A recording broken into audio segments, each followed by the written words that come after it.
Chào các bạn, it's good to see you. Chào mừng các bạn đã quay trở lại với kênh YouTube Moni Fabulous. Trong video ngày hôm nay, Moon sẽ hướng dẫn các bạn làm một món ăn vặt siêu kinh điển. Các bạn có biết đó là món gì không? Đó chính là món bánh flan keto. Và nếu như bạn đang tò mò công thức làm món này thì hãy xem đến hết video này nha. Còn bây giờ thì chúng ta cùng nhau bắt đầu thôi. Để làm được món bánh flan keto, chúng ta cần chuẩn bị những nguyên liệu như sau. Đường ăn kiêng, hôm nay thì Moon sử dụng đường stevia. Whipping cream, các bạn có thể sử dụng hãng nào cũng được nha.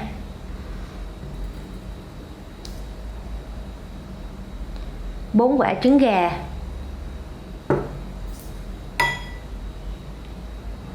bơ lạc,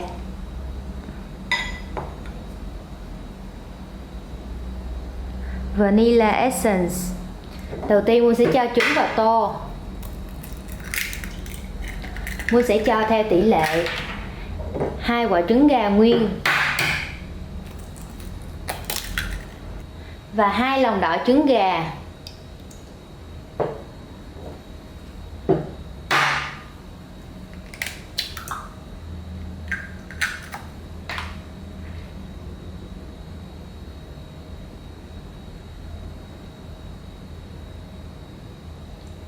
Tiếp theo Moon sẽ cho vào 1 cup whipping cream.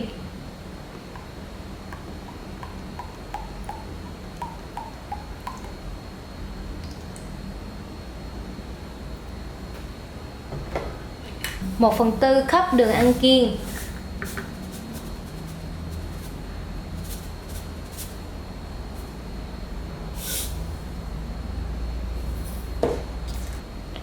Hai muỗng cà phê vanilla. Cái vanilla này sẽ giúp mình khử được mùi tanh của trứng. Khuấy đều hỗn hợp lên cho trứng và các nguyên liệu được hòa tan vào nhau.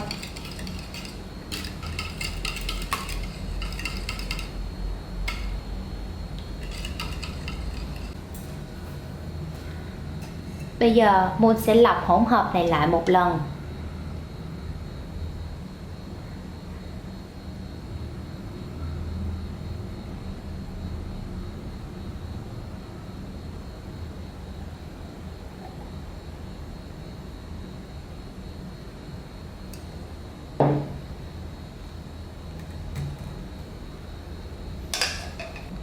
Moon đã chuẩn bị sẵn 4 cái khuôn. Trước khi cho hỗn hợp bánh flan vào khuôn thì Moon sẽ quét một ít bơ lạc vào dưới đáy khuôn để cho bánh khi mình lấy ra nó dễ dàng hơn nha. Về cái phần bơ thì các bạn nên để ở nhiệt độ phòng cho cái phần bơ nó mềm ra thì mình mới quét được.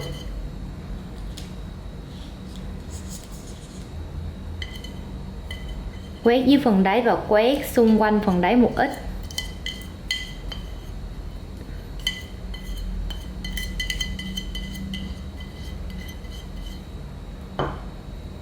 Tiếp tục là chia đều hỗn hợp bánh flan vào 4 khuôn.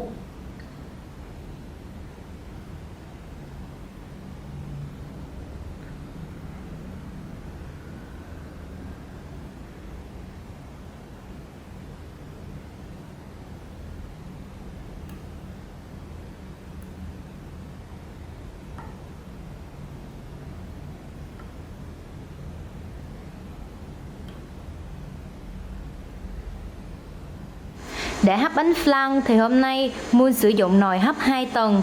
Đợi cho nước sôi một xíu, Moon sẽ hạ lửa nhỏ và bắt đầu bỏ bánh vào hấp nha.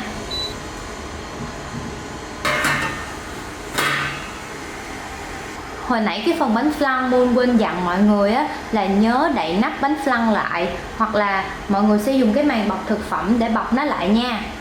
Moon cũng đã bọc sẵn rồi nè. Mọi người hấp bánh flan trong vòng 25 đến 35 phút.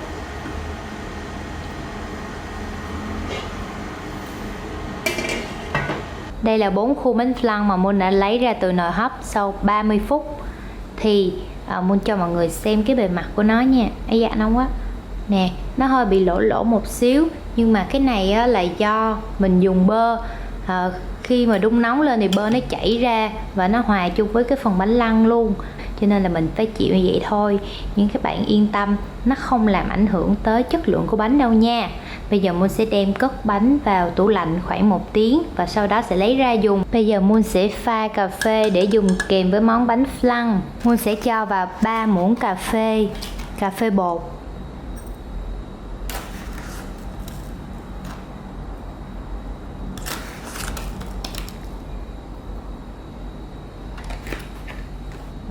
Vì cà phê này dùng kèm với bánh flan nên Moon sẽ pha loãng.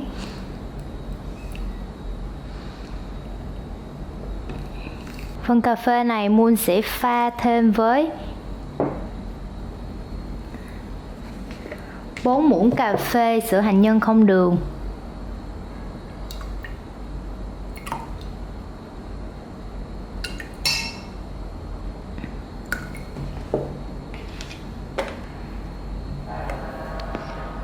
Nửa muỗng cà phê đường nước stevia. Hôm nay Moon sử dụng đường nước là để cho nó nhanh hòa tan vào cái chất lỏng hơn. Vì cái đường này nó ngọt lắm cho nên là mình chỉ sử dụng một ít thôi.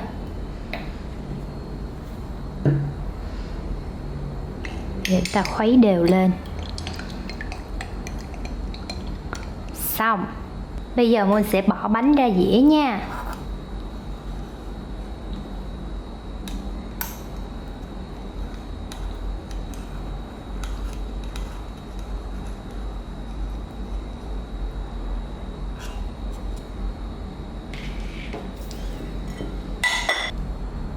Tang. Giờ đổ thêm miếng cà phê vô nữa. Wow, ngon ghê luôn á, muốn ăn rồi đó. Hi, Moon đã trở lại rồi đây. Bây giờ sẽ khoe thành quả với mọi người nè. Mọi người thấy có hấp dẫn không? Bây giờ Moon sẽ ăn hết cái dĩa này nha. Sắn miếng đầu tiên. Đây, mọi người nhìn nha, miếng bánh flan nè.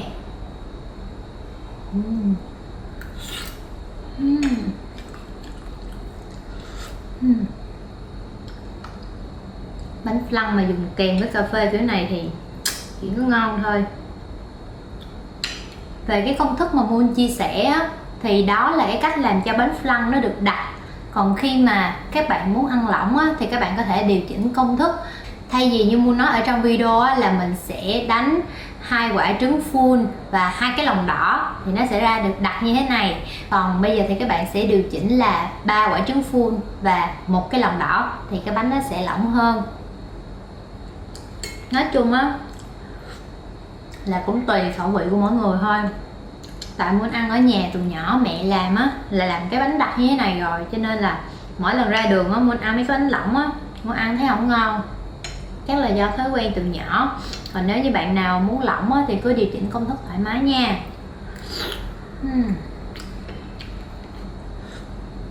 Còn một cái nữa là tại sao Moon không làm caramel ở dưới đáy bánh flan, là tại vì mình ăn keto mà mình đâu có được dùng đường bình thường đâu mà thắng caramel được, đúng không? Còn cái đường ăn kiêng á mình không làm được. Moon có thử rồi nhưng mà nó không thành công, nó không ra. Với lại thầy Viễn Trọng có nói là những người ăn keto không nên dùng caramel luôn, cho nên thôi bỏ, khỏi làm. Mình thay thế bằng cà phê với lại một chút sữa hạnh nhân không đường á, bắt miệng lắm luôn mọi người. Hãy tin mình đi và làm thử cái món này. Không cần caramel đâu, quá ngọt. Và cái thành phần mà làm cho cái bánh không bị tanh như là vani.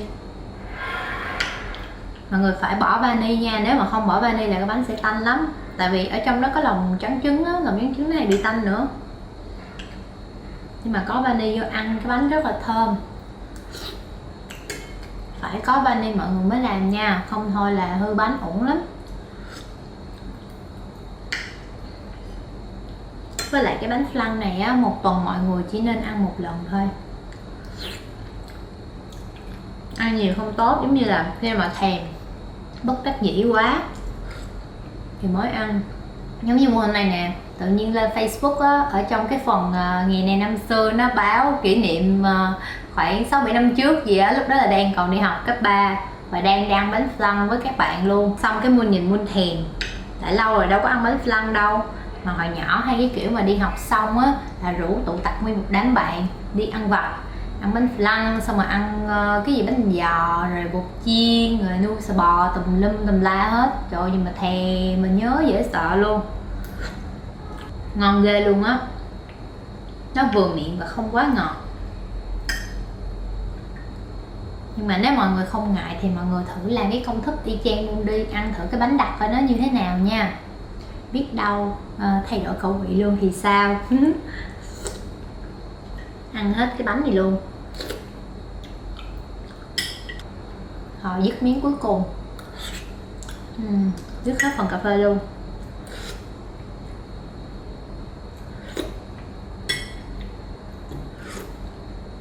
Quá ngon, quá xuất sắc.